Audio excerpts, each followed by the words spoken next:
रमण हरि बोल। भाई है, कैसे समाज में रहना है, कैसे दूसरों के साथ व्यवहार करना है, कैसा बर्ताव करना है, कैसे तेरे दर पे। नमस्कार, मैं आदित्य गौतम। इस वक्त बाबा विश्वनाथ की नगरी बनारस में है और यहाँ पर कानपुर से आए हुए एक गुरु जी हैं, एक महाराज हैं, जिनके बारे में बात करने वाले हैं। सुनी देखी कई कहानियाँ ऐसी हैं जो देखे जाते हैं, सुने जाते हैं और कहा जाता है कि बड़ी से बड़ी बीमारी, कैंसर जैसी बीमारी केवल एक दिन में, केवल उनके मात्र भजन कीर्तन या उनके दरबार में शामिल होने से ख़त्म हो जाती हैं, जो एक रहस्य बना हुआ है। इस पर तमाम चैनलों ने इंटरव्यू लिया, लोगों ने शोध किए, वैज्ञानिक तक उनके दरबार में आए, लेकिन किसी के पास उसका जवाब नहीं कि कैंसर जैसी बीमारी वो एक दिन में कैसे ख़त्म हो गई। कोई और नहीं, संतोष भदौरिया जी हैं, उनका नाम है, गुरु जी का, कानपुर के रहने वाले हैं, करौली गांव है और उनके दरबार का नाम करौली सरकार है। आज हमारे पास चल कर के आई हैं विश्वनाथ की नगरी बनारस में हरियाणा से चलकर सुमिता शर्मा जी। उनसे बात करेंगे हम और डायरेक्टली जानेंगे कि आखिर क्या ऐसी बातें थीं, क्या ऐसी वजह थी जो उन्हें उनसे जुड़ने और हरियाणा से चलकर कभी उन्नाव, कभी कानपुर और कभी बनारस आने को मजबूर करता है और उन्हें उनसे इतनी आत्मविश्वास दिलाने को बात करता है। सीधे बात करते हैं उनसे कि क्या आपने, पहले तो आपको अपनी जगह स्वागत करते हैं, क्या अपने बाबा जी में ऐसा देखा, गुरु जी में, कि आप उनके भक्त हो गए? सबसे बड़ा सवाल तो यही है, क्योंकि इस वक्त कहा जाता है कि जिनके पास सेना होती है, असल में ऐसे गुरु जी लोग आए हैं और आते गए और चलते चले गए, लेकिन अपनी सेना के द्वारा पता नहीं क्या क्या चीज़ें की, लेकिन अब सेना नहीं, उनके लिए वो भक्त आ रहे हैं। क्या ऐसी चीज़ें हैं जो आपने उनमें देखा? एक्चुअली 2023 में मेरे पति का कैंसर पीरियड क्लियर हुआ था, तो हमने अपने वहीं लोकल में टोहाना हरियाणा में चेकअप करवाया, तो डॉक्टरों ने बोला कि कैंसर सेकंड स्टेज पे है। तो फिर हमने राजीव गांधी में ट्रीटमेंट दिया, तो डॉक्टरों ने बोला कि इनकी सर्जरी होगी और सेकंड स्टेज है और मतलब लाइफ टाइम इनके एक साइड टॉयलेट वाली पाइप लगेगी और फिर उन्होंने बोला कि सेकंड बेबी नहीं करना आपके लिए। हाँ जी, सेकंड बेबी नहीं करना और कुछ भी हो सकता है, कोई गारंटी नहीं है। तो मेरे जीजा जी हैं उमेश दीक्षित इटावा से, तो उनका कोई फ्रेंड है, उन्होंने जस्ट ऐसे बताया, तो जीजा जी हमें यहाँ लेके आए। हम उनका बहुत बहुत जीजा जी का धन्यवाद मानते हैं, हमारे लिए तो वो एक भगवान ही लगा लो आप। तो हम जैसे गुरुदेव के पास आए, तो हमने जैसे प्रोसेस बताया, तो मेरे हस्बैंड को थर्ड कीमो में इतने वीक और उनसे चल नहीं पा रहा था कि 2 कदम की दूरी पर टॉयलेट तक नहीं चल सकते। कीमो में ऐसा देखा जाता है। हाँ जी, हमसे जो होते हैं कि आदमी चलना फिरना क्या वो आराम से बैठ नहीं सकता। हाँ जी। तो मैंने गुरुदेव से हम मिले, जीजा जी ने उमेश दीक्षित जो इटावा वाले हैं, तो उन्होंने गुरुदेव से मिलवाया। तो उन्होंने कहा गुरुदेव ने कि आप फोकस करो टेस्टों पे। कब की बात होगी? ये 2023 की जून की। 2023 की जून। हाँ जी, तो उन्होंने कहा कि टेस्टों पे फोकस करो। तो हमें तब भी ये समझ नहीं आया कि पता नहीं गुरुदेव क्या बोल रहे हैं, क्योंकि हम फर्स्ट टाइम एक वीआईपी तरीके से आए थे। तो मेरे हस्बैंड बोले कि ऐसा क्या है कि वहाँ एक ही दिन में से ठीक हो जाते हैं। तो गुरुदेव ने बोला कि आप टेस्टों पे फोकस करो। तो मैंने बोला गुरुदेव इनकी 4 दिन बाद ऑपरेशन है, डॉक्टरों ने बोला। तो हमने उनका चेकअप करवाया, जैसे 20 तारीख को डॉक्टर बोले कि चेकअप के अकॉर्डिंग फिर इनकी सर्जरी हो गई, मतलब ऑपरेशन। तो जैसे हमने 4 दिन बाद, उनका ट्रीटमेंट पहले ही चला हुआ था 3 कीमो के बाद, वो हर 2 कीमो के बाद चेकअप कर रहे थे कि वो गांठ कितनी घटी हुई है। तो जैसे 4 कीमो के बाद हमने चेकअप करा, तो गांठ ही हमें गायब मिली, गांठ ही गायब मिली। हमारा जो फर्क, तो हमारा इतना श्रद्धा विश्वास बढ़ा।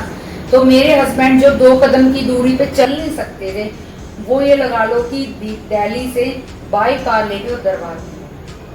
आज उनका फेस एंगल देखो, सब कुछ देखो, कोई उनको ये नहीं बोल सकता कि वो इतनी बड़ी बीमारी से निकले हुए। ये उसी जून में महीने तो हाँ जी, तो हमने अगस्त में दीक्षा ली थी, मतलब वहाँ पे। उसके बाद 1 साल बाद, 1 ईयर बाद मेरी सिस्टर को ये प्रॉब्लम हुई फूड पाइप में, गले में। तो उनकी फर्स्ट स्टेज थी, तो हमने ऐसे ऐसे बताया, तो उनको डॉक्टरों ने बोला कि वोकल भी चेंज करना पड़ सकता है, आवाज़ भी जा सकती है। तो सर्जरी की बोला डॉक्टरों ने कि लाइफ टाइम के अब तक पाइप भी लग सकती कौन डॉक्टर ने बोला? है। ये चंडीगढ़ PGI वाला। चंडीगढ़ मेरी रिपोर्ट्स sister- वगैरह है या फिर ऐसे ही कोई नहीं, उन्होंने जब चेकअप किया, चेकअप? हाँ, तो मेरी सिस्टर ने बोला कि जहाँ मेरे जीजा जी गए हैं मुझे वहाँ करौली दरबार में लेके चलो। तो जैसे वहाँ वो 2 महीने से सिर्फ चाय में चलती थी मेरी सिस्टर, वो कुछ खाना पीना सब उनका बंद था, उनसे फूड पाइप की वजह से उससे मतलब खाया नहीं जाता था। तो गुरुदेव के वहाँ गई, गुरुदेव ने जैसे ही चिकित्सा की, वो दरबार से निकली, उसने 3 रोटियां खाई 2 महीने के बाद। चिकित्सा कैसे करते हैं, क्या करते हैं? वो अपना मतलब गुरुजी बोलते हैं कि कोई भी बीमारी नहीं होती है, पितरों की स्मृतियां होती हैं। और ये एक स्मृति, जहाँ गुरुदेव ये बोलते हैं कि जो पितरों की स्मृतियां होती है, जो मतलब अपने पूर्वज होते हैं, जो मतलब जिनको मुक्ति नहीं मिलती, वो बाय ट्रेवल्स करते हैं अपने फैमिली में। वो बीमारी का रूप देंगे, बीमारी नहीं होगी या कोई फाइनेंशियल प्रॉब्लम देंगे, वो कोई भी प्रॉब्लम दे सकते हैं। तो पितरों को शांत करने पर वो बीमारी खत्म और फाइनेंशियल करने से हाँ जी, तो वो मुक्ति धाम है, मतलब वहाँ पे जो करौली। हमारे 2 पेशेंट थे, आज वो इतने स्वस्थ इतने हैं कि डॉक्टर भी हैरान होते हैं कि आप मतलब कैसे, हमें समझ ही नहीं आ रहा कि आपको ये ऐसा क्या हो गया। मतलब मेरी सिस्टर की जैसे कंडीशन हुई, मेरे हस्बैंड की हुई, मेरे हस्बैंड की तो 2nd स्टेज थी। ये बीमारी उत्पन्न होने से लेकर खत्म होने को कितना वक्त लगा रहा हो? उनकी तो क्या कहते हैं 2 महीने में जैसे कीमो हुई तो गांठी गायब मिली। अब जैसे हम वैसे ही एक स्थूल शरीर के लिए गुरुजी बोलते हैं सूक्ष्म जगत में बीमारी होती है, हम तो स्थूल शरीर के लिए ट्रीटमेंट दे रहे हैं कि थोड़ा सा मतलब गुरुदेव ये बोलते हैं कि ये मन है ना, मन जैसे भ्रमित होता है, भटकता है मतलब स्थूल शरीर में, तो उसके लिए हम एक ट्रीटमेंट दे रहे हैं कि जो डॉक्टरों से। अब डॉक्टर कहते हैं कि हमें समझ नहीं पा रहे कि ये कैसे हो गया, क्या हो गया, क्या नहीं। मैंने कई लोगों की बातों से जाना या समझने की कोशिश की कि वो लोग आने के बारे में या कहीं जाने के बारे में चिंतित ज़्यादा नहीं होते। हाँ, कैसे मतलब मैं समझी नहीं आपका क्वेश्चन। वो कहीं जाना होता है वो चिंता नहीं करते, छोड़ देते हैं उनके ऊपर। अब जैसे हम गुरुदेव ये बोलते हैं कि यहाँ दरबार में जिनकी श्रद्धा, आस्था, विश्वास, समर्पण होगा तो उनके काम बनेंगे। चाहे आप यहाँ 1 वनडे करवाओ, 2 वनडे करवाओ या 10 वनडे, उनके काम नहीं बनेंगे अगर आपकी श्रद्धा विश्वास नहीं होगी। अब गुरुदेव ये बोलते हैं कि आप गुरु जी पे समर्पण भाव रखो, श्रद्धा भाव रखो, तो कोई टेंशन ही नहीं। अब जैसे हम ना पास्ट की सोचते ना फ्यूचर की, प्रेजेंट में जीते। हम हर व्यवस्था में ये सोचते जो कुछ करेंगे माँ बाबा करेंगे, तो हमारा काम तो यही नहीं, हमें मालूम होता कहाँ से कैसे बनता है क्या नहीं। हम अपनी बुद्धि का प्रयोग ही नहीं करते, ना हम भ्रमित होते। क्या इसको ये कहा जाए कि क्या आपकी बुद्धि भ्रमित कर दी गई, जब सोचते ही नहीं कुछ? नहीं, सोचने का तंत्र का मतलब होता है कि व्यवस्था, बैलेंस में। जब हम व्यवस्था में नहीं चलते, अव्यवस्था में चलते हैं, तब इंसान का माइंड भ्रमित होता है।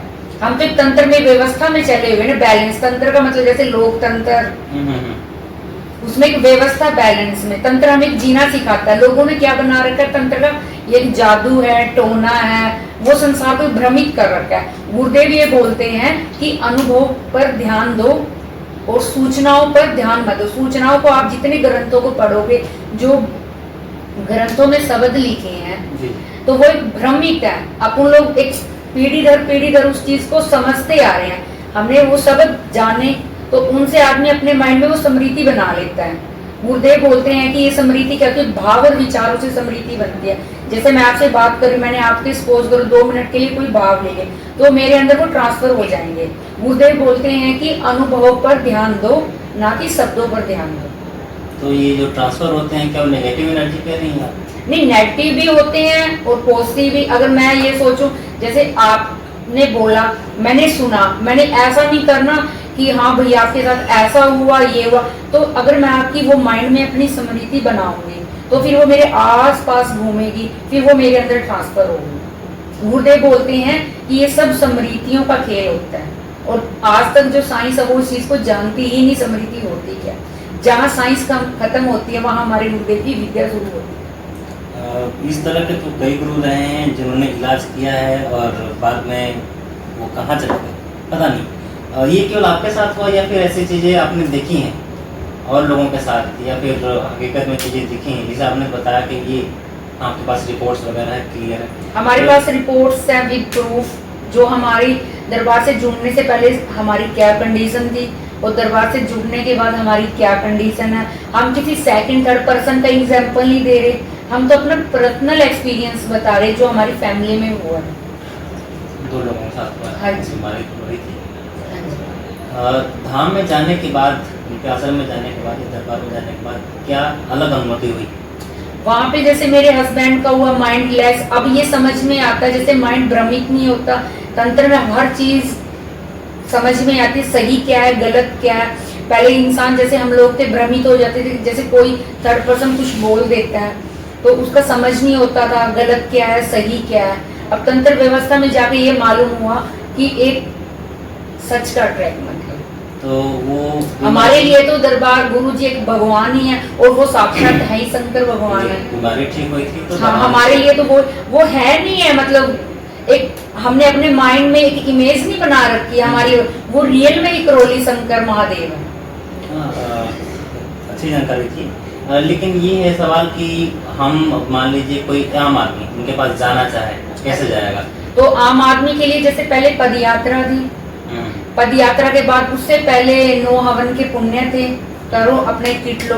अब गुरुदेव ने ऐसी व्यवस्था कर दी कि जो हमारे राधा रमन गुरु जी हैं, संप्रदाय जो संतोष भदौरिया गुरु जी के गुरु जी हैं, तो उन्होंने देखा कि लोगों के अंदर इतनी श्रद्धा है कि वो अपना गर्दन काटने देने के लिए तैयार है, उनके पास पैसा नहीं है। तो गुरुदेव ने अब बिल्कुल जो 14 साल से कम एज के बच्चे हैं और जो गरीबी रेखा से नीचे हैं, जिनका बीपीएल कार्ड बना हुआ है, उनका वहाँ फ्री में अनुष्ठान फ्री है। हाँ जी, पैदल यात्रा करो, उनको भी पुण्य मिलेंगे वनडे के, जो पूजा पाठ होती है। आप ये लगाओ कि आप वितरण का पाठ करवाओगे, उस पर 1.5 लाख आपके प्लस पैसे लगेंगे, पंडितों के भोजन पे, उनकी दक्षिणा में। और आप महामृत्युंजय का जाप करवाओ, उसमें भी हमने जैसे महामृत्युंजय का करवाया, हमारा 1 लाख प्लस आया। पितरों का पाठ है, वहाँ हमारा 1+ लाख मतलब ये आया, तो हमें वहाँ कोई रिजल्ट नहीं मिला। और यहाँ हमारा 1.5 लाख में सब कुछ बन गया और हमें इतने रिजल्ट मिल रहे हैं। इलाज में कितने पैसे किया आपने? इलाज में तो वो हमारा गुरुदेव ये बोलते हैं कि इंसान भ्रमित है, माया के जाल में है, वो हमारी सेटिस्फेक्शन के लिए हमने एक ट्रीटमेंट दिया। तो हमारा तो कीमो में लगा लो, जैसे हमने ये हॉस्पिटल वालों ने बोला था कि 12 का सर्कल है, तो हमने 12 के सर्कल में वो कीमो लगवाई थी। बाकी हमारा 4 कीमो में ही क्लियर हो चुका था। तो एक आम आदमी के लिए आज ऐसा सवाल है कि क्या अपने स्वस्थ होने के लिए या परिवार की देखभाल करने के लिए उन्हें मानना जरूरी है या फिर इलाज उनसे? अगर आपको गुरुदेव ये बोलते हैं कि कोई भी इंसान गलत नहीं होता, ये समृद्धियां ही, कोई जैसे नशे में चला गया, किसी के फाइनेंशियल प्रॉब्लम है, किसी के बिजनेस में लॉस है, कुछ भी हो, ये सब पितरों का ही खेल होता है। पितर मुक्ति धाम है, वहाँ पे अपने पूर्वजों का वहाँ मुक्ति करवाओ और अपना स्वस्थ रहो। पितरों की मुक्ति करवा लिया, फिर अपने घर रहे, दोबारा उनसे मिलने की, जाने की, दोबारा पूजा करने की वहाँ वो अपनी फिर वहाँ पे जैसे हम दोबारा से 1 दिवसीय हवन करवाएंगे, तो जैसे कोई सेकंड वनडे करवाता है, वहाँ पे 50,000 की छूट मिलती है जो सेकंड वनडे करवाता है। तो अपनी एनर्जी लेवल और ऊर्जा बढ़ाने के लिए आप चाहे वहाँ कितना वनडे करो, 2 करो, 3 ये करो। जरा विस्तार से क्या एनर्जी लेवल मतलब क्या चीज़? कि जैसे मान लीजिए हमारे घर में किसी बीमारी, हमने उनसे बात की, कंसल्टेंट किया, उनके दरबार में गए और हाँ जी। अपनी बातें बताएं, हाँ वो जी। चीज़ें ठीक हो गई, उसके बाद ये एनर्जी लेवल का सीक्वेंस क्या शुरू हो जाता है? इसमें गुरुदेव ये बोलते हैं कि जो हमारे पास हम की ऊर्जा होती है, दरबार गुरु जी ये बोलते हैं कि आप उनमें ना, जैसे कैंसर है जिनके, उस बीमारी इतना नहीं है जितना उसके नाम से लोग डरते हैं। गुरुदेव बोलते हैं कि डॉक्टर उनकी पत्ते टहनियों को काटते हैं, उनकी जड़ को नहीं काटते हैं। हमारे 7 शरीर होते हैं, हमें अभी 4 शरीर का पता है। स्थूल शरीर ये हार्ड मास का, सूक्ष्म शरीर होता है, उसमें हमारे 18 शरीर होते हैं। जैसे 5 ज्ञानेंद्रियां, 5 हमारी कर्म इंद्रिय, 10, 3 हमारे ये 3 हमारी बुद्धि, अहंकार, प्राण होते हैं, मतलब टोटल 18 मतलब। तो और उसके बाद कारण शरीर होता है, उसके बाद महाकारण शरीर होता है। बाकी जो 3 है उनका मुझे इतना अभी नहीं है जहाँ तक हमें। तो गुरुदेव बोलते हैं कि जो स्थूल शरीर होता है, मतलब महाकारण शरीर होता है, जैसे कोई बीज होता है ना, बीज से वो पेड़ पौधे वो चीज उगती है, मतलब तो वो स्थूल शरीर में जाके उसमें सूक्ष्म जगत में वो चीज बन जाती है, फिर वो स्थूल शरीर में बाहर, जैसे कोई पेड़ होता है ना, वो टहनियां पत्तों के रूप में बाहर लगता है। तो वो स्थूल शरीर में आती है, तो हमें स्थूल शरीर की भी रक्षा करनी है। अच्छा, तो मतलब जाप कराने से वो चीजें खत्म नहीं होती, जुड़े रहना है और संकल्प प्रार्थना करो। तो उसमें क्या है कि हमारे गुरुदेव ये बोलते हैं कि सब जो इंसान बुरा होता है वो सब स्मृतियों के बेस पे होता है। तो गुरुदेव ये बोलते हैं कि रोग को नष्ट नहीं करना, स्मृतियों को काटना है। इंसान क्या बोलता है कि हे परमात्मा मेरा रोग खत्म हो जाए, आप लोग पत्ते टहने को काटते हो, जड़ को नहीं काटते, उसकी स्मृति नहीं काटते। तो 2023 से 2025 2 साल हो गया, स्मृतियाँ में भी आपके अब गुरुदेव ये बोलते हैं कि हम जैसे घर में झाड़ू पोछा करते हैं तो डस्टिंग करते हैं, वो डेली आती है गंदगी, तो अपनी स्मृतियां अरबों खरबों स्मृतियां, गुरुदेव कहते हैं कि हमारे अंदर की जो स्मृतियां होती है वो दबी होती है, बाहरी स्मृतियां हमें परेशान करते हैं, वो बाहर की जो स्मृतियां होती हैं वो हमारे अंदर जैसे चीप में गाने डाउनलोड करते हैं वो हमारे अंदर आ जाती हैं। तो उसके लिए आप बार बार वो हम संकल्प लेते हैं, मंगल शनिवार को बोलते हैं गुरुदेव प्रार्थना कभी भी करो, तो गुरुदेव हमारे मंगलवार को और शनिवार को, अब ये देखो कि गुरुदेव 5-5 दिन 10-10 दिन तक सोते हैं, वो दुनिया का इतना भला कर रहे हैं। हाँ, मैंने सुना है कि उनकी आशीर्वाद यूट्यूब से मिल जाता है लोगों को। हाँ जी, अगर आप उनकी वीडियो देखो, अमावस का हवन देखो, सुबह शाम माँ बाबा की आरती सुनो, और मंगलवार को गुरुदेव फ्री करवाते हैं वो सुनो, तो देखो, और उनकी पूजा आराधना करो, उनका नाम लो, और गुरुदेव तो देखो आपका कितना फायदा होगा। गुरुदेव ये बोलते हैं, हाँ जी, बोलते हैं कि शक्तिपीठ धाम पे जाओ। एक्चुअली क्या होता है कि जो शक्तिपीठ धाम से आप कहीं वैसे चटरम, गुरुदेव बोलते हैं चटरम देवी पटरम देवी पे गए, तो मैं जैसे आप शक्तिपीठ धाम पे गए सपोज करो, और मैं कहीं वैसे चटरम पटरम देवी से आई हूँ, तो मेरे साथ वहां से नेगेटिव एनर्जी आएगी, तो शक्तिपीठ धाम में जो मेरी जो शक्ति है, मतलब वो प्रवेश नहीं करेगी आपकी, और आप चटरम पटरम देवी पे जा रहे हो और मैं भी वहां, तो आपकी नेगेटिव एनर्जी मेरे अंदर ट्रांसफर हो जाएगी। गुरु जी का कहने का लॉजिक ये है, लोग क्या कहते हैं गुरुदेव वहां जाने से मना कर रहे हैं, गुरुदेव वहां जाने से मना कर रहे हैं, उस रीजन को समझ नहीं रहे, उसका गलत रीजन मीनिंग निकालते हैं। अच्छा, ये भी एक बात मैंने सुनी है कि उनको लोग महादेव का अवतार मानते हैं। हाँ है, बिल्कुल हमारे है, नहीं है, लोग ऐसे नहीं मानते कि हमारे का, वो रियल में है महादेव। हमें अनुभव होता है, महसूस होता है, जिस बीमारी का इलाज ही नहीं है और वहां से हमें सब वो मिल रहा है, तो इस पे महादेव का अवतार मानते हैं। हाँ, हमारे लिए तो वो ही है, हमारा तो मरना जीना हमने तो सब उनके चरणों में समर्पित कर रखा। अच्छा करे तब भी उनके इच्छा अनुसार, बुरा करे तब भी उनके अनुसार। हमारा ऐसा कोई काम ही नहीं कि जो ना बनता हो, और हम तो संकल्प पूरा भी नहीं कर पाते, तुरंत ही इतने में हमारा काम बन जाता। ठीक है, आपके साथ तो फिलहाल में कितने लोग आए होंगे, आप चल के आई हैं हरियाणा से? हमारे साथ हमारी 4-5 फैमिलियां जुड़ी हुई है, पर्सनल हमारे घर की 5 सब में ऐसी प्रॉब्लम है सब, हाँ जी। और ये लगाओ कि हमारे हरियाणा से जो आसपास के बहुत लोग जुड़े हैं। हाँ, देखा मैंने, अभी कुछ हमारे गेस्ट हाउस में भी आए थे लोग, राजस्थान से, मुंबई से, बिहार से, और सब ने अपनी अपनी पर्सनल कहानियाँ शेयर की हैं। किसी को पैरालिसिस की चीज़ें हो रही थी। मैंने सबसे जानने की कोशिश की, सोचा कि आपसे बात करूं, क्योंकि पर्सनल कहानियाँ या उनके एक्सपीरियंस दूसरों की कहानियों से बहुत जुदा होती हैं। दूसरे की चीज़ें लोग बता तो देते हैं, लेकिन उस पर मानना या हमारे गुरुजी तो इतने दयालु करुणामयी हैं कि ये लगाओ कि वहाँ पे आप अर्जी लगाओ, 100 रुपए का वहाँ अर्जी मिलती है, टोकन मिलता है, उसी से अपने काम बनते हैं। अर्जी लगाने के लिए कानपुर जाना होगा या फिर घर से चीज हो सकती है? नहीं, वहीं पे दरबार में गुरुदेव कानपुर। हाँ जी। तो सबसे पहले कानपुर आ गए। कानपुर से 18 किलोमीटर है करौली धाम, वहाँ पे अर्जी मिलती है 100 रुपए की। उसमें आपको पता कैसे चला था इनके बारे में?